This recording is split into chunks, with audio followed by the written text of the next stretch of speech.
When creating a documentary, one of the most important considerations is what type of documentary you want to make.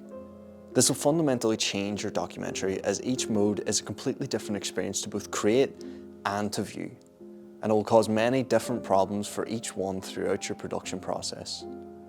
There are a total of 6.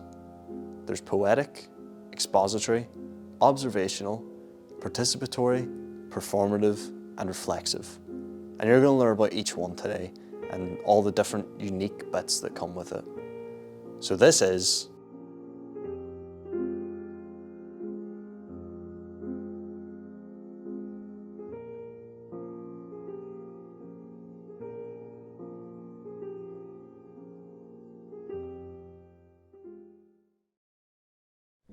Poetic is the most abstract mode of documentary. Their aim is to create emotion through mood. They focus on their visuals, composition, colour, tone, sound, and feeling. They don't establish an objective narrative. The beauty of the poetic mode is that emotion commands it. Poetic documentaries should not be forced. They are about emotion, and so capturing when you feel this emotion naturally can become the best way. Rain by Joris Ivens is a poetic documentary. It focuses on a rainy day in Amsterdam, juxtaposing the natural rain and human elements and the merging of the two. It's more like an exhibition of art than a documentary. Visuals are like paint on a canvas, and like art, you feel it. Think how it is analysed and how it makes you feel. Poetic documentary is an art form.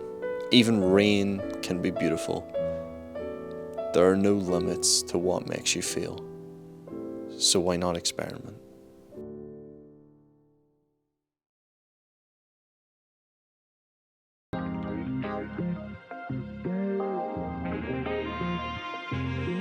The expository documentary uses B-roll, stock footage, archival footage, and reenactments for visuals.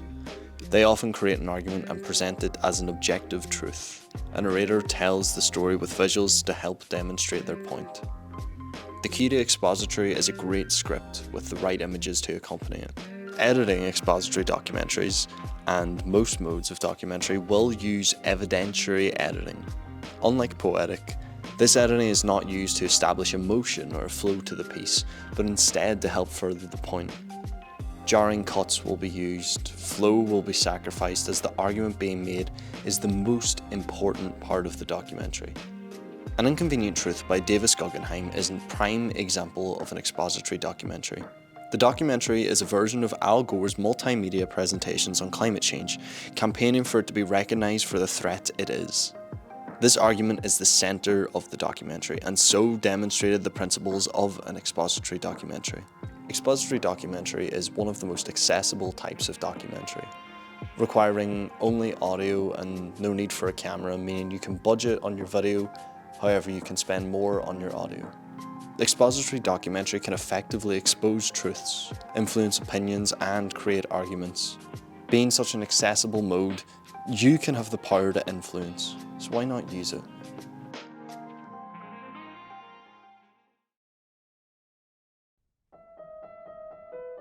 The observational mode is one of the most interesting types. This attempts to capture the natural world as it is. They want raw and unguarded interactions between people. Observational implies a lack of interaction. There should be no intervention by the filmmaker, so they capture an objective truth on their subject. It appears simplistic, but its existence is entirely paradoxical. It creates many issues, morally and with its own integrity. In Paradise Lost by Joe Berlinger and Bruce Sinofsky, we followed the trial of 3 alleged murders in a gruesome case in Robin Hood Hills. The film includes interviews which instead allow the interviewees to provide the dialogue rather than have a Q&A style session. The documentary observes the trials as they happen. This appears as a normal documentary until the stepfather of the victims gives the filmmakers a knife which has blood on it. This brings in the moral question.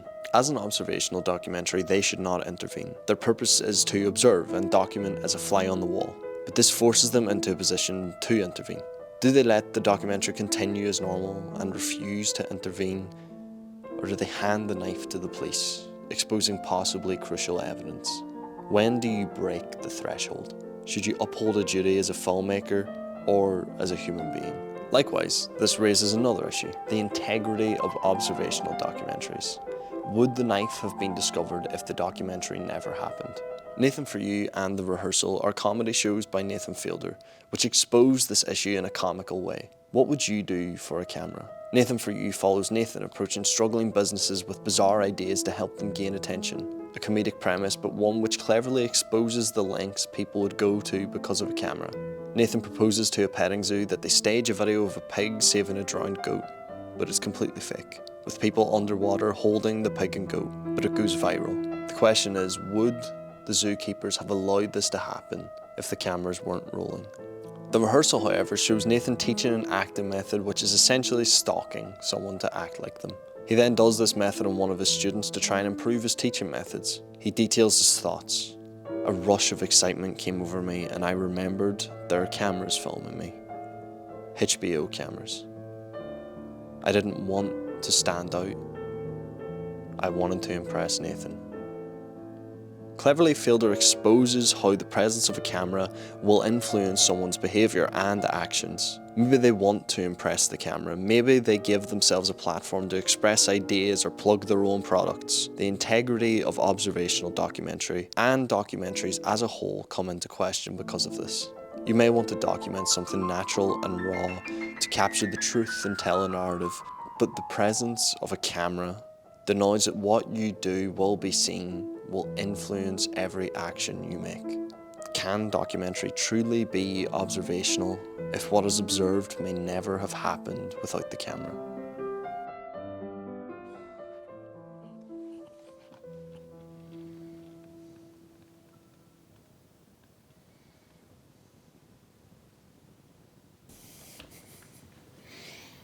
Hi. Hi. Yeah, I'm Nathan.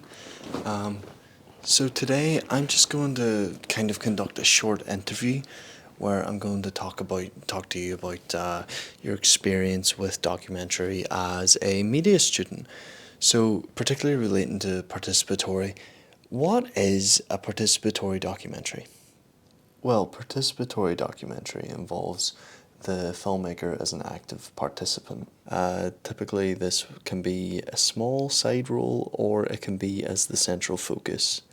Very often, the story of a participatory documentary is driven through the interaction between the filmmaker and the subject. And so, how would these interactions actually affect the documentary compared to other modes of documentary? Well, you see, breaking the barrier between the subject and the filmmaker exposes the manipulation of truth for the purpose of the documentary. This is cinema verite, or the film truth, and it's exactly what we see.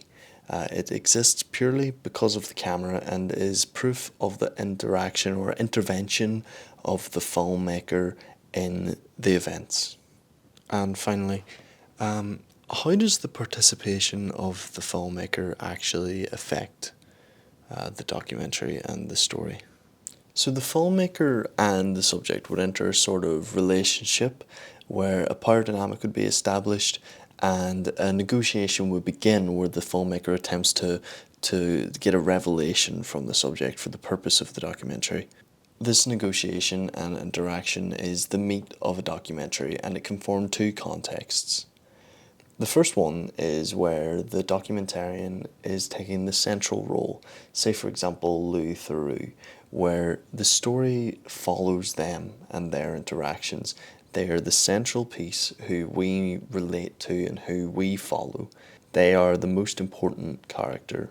The second context, however, is more of a sidelines role, where the filmmaker will instead kind of be conducting interviews or helping to lead the story rather than actually being the centre of it. They're more of a guide rather than a participant. I suppose the question when creating these types of documentaries is really, are you going to be an active participant or are you going to be on the sidelines while the main event goes on? Yeah, okay. Thank you. Keeping it short and sweet. But I really hope today that what you've said has helped people learn more about what a participatory documentary is, I know I'm certainly going to walk away knowing a lot more than I came in. So thank you for having me, and thank you for answering. So thank you.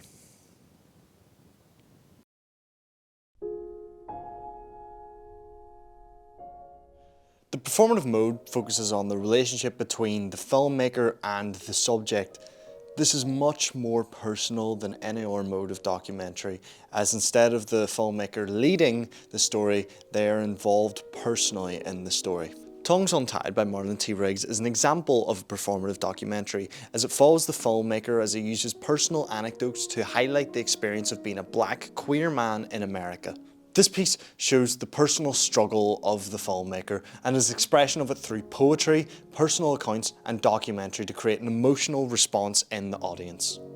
The statement of truth within performative is much more unique, as instead we are faced with personal experiences and left to create our own conclusions through emotional stimuli. Likewise, in Supersize Me by Morgan Spurlock, we see the filmmaker eat only McDonald's for an entire month and documenting the subsequent health effects caused by this. This performative piece uses the relationship between the filmmaker and the task in order to further explore and understand the problem of obesity in America. The shock and revelations are used to shock the audience and possibly even sway their opinions on the matter. Performative documentary doesn't simply mean that there is a performance within it, but instead it means that a personal connection has been created to make a story.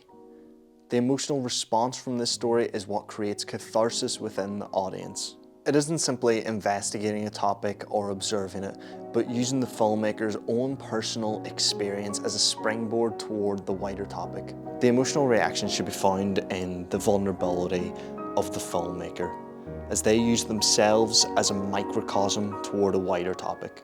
Performative documentary is very interesting, as it isn't simply just participating in a documentary, but instead using yourself and your own anecdotes to create the story. It is becoming personally involved in the film rather than simply just trying to tell a story for the sake of it. And with performative done now, it's time we move on to reflexive film is one of the most unique modes of documentary, as it uses the relationship between the filmmaker and the audience to create a story.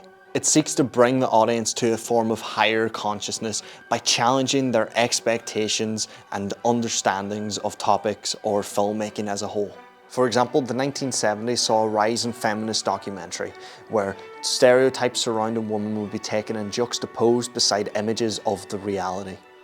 This would expose the sexism that women would face on a daily basis, and using the contrast between the actual expectations of a woman at the time would help to expose stereotypes for all they are, stereotypes. This political style of reflexive is where a relationship would be created between the audience and the filmmaker by taking their understanding on a topic and challenging it for everything it is. Similarly, formal reflexive would instead challenge the understanding of filmmaking. Instead of challenging the audience's understanding of a topic, they challenge their expectations of the documentary. They shatter the wall between the audience and filmmaker and expose the problems with documentary and the issues that every filmmaker comes across. Once again, The Rehearsal by Nathan Fielder is a fantastic example of a reflexive documentary. In this, we see Nathan attempt to create a facsimile of real life, preparing people for real life scenarios by removing uncertainty from the equation entirely. Fielder's reality TV show format creates a documentary style which is completely self-aware to all the flaws that come with its style. A constant theme throughout The Rehearsal is the pursuit of the perfect rehearsal. This rehearsal is never attained by Fielder, and it is incredibly difficult. And through highlighting the impossibility of creating the perfect rehearsal, Fielder instead exposes documentary. He exposes the impossibility of creating the truth on camera, for the camera will always be a participant. The camera will always influence. It is impossible to capture reality in front of a camera because it is a participant. Knowing that a camera is watching will always change your actions. Nathan, as a puppet master, is completely manipulative. He tries to control every aspect of the documentary, attempting to create reality. But he never ever can. Nathan's entire manipulation shows how filmmakers would manipulate their media to create cinema verite. When finishing the rehearsal, you're left with one question. Even after all the revelations, even after all the insane moments, even after all the questions that are asked by it, you still wonder how much of it was actually real. The rehearsal doesn't just manipulate the people within it, but it manipulates you. By exposing this truth, you realise even though it is critiquing the flaws of documentary, you have been manipulated the entire time. While you think a truth is being revealed to you, you're in the process of being manipulated by the filmmaker into a false sense of security that you know what's going on. But with each turn, Frazer throws a new curveball at you that you can never ever expect. Reflexive documentary is self-reflective, as is in the name. It truly exposes the flaws of documentary, the flaws of filmmaking, the impossibility of creating reality, and it isn't afraid to show them. Reflexive documentary manipulates you while showing you the strengths. It isn't afraid to expose itself and its flaws, but it also holds a mirror up to you, exposing how your expectations are impossible. It's an incredibly important and beneficial mode of documentary, as while making it, you are understanding the limitations of your own mode. You're understanding the limitations of documentary, the limitations of film, the limitations of media. It makes you see that this perfect reality that you want to capture isn't all that you expect, but instead it will take manipulation. A film is a lie 24 frames a second, and that is something that has never been truer while understanding reflexive. You understand that entirely media is a lie being sold to you. There are truths in it, but in order to create content that is engaging as any other documentary, there has to be some manipulation. It doesn't have to be a big lie, but it will more than likely be a small lie. It is impossible to create the truth, but it doesn't take away from how amazing documentary is.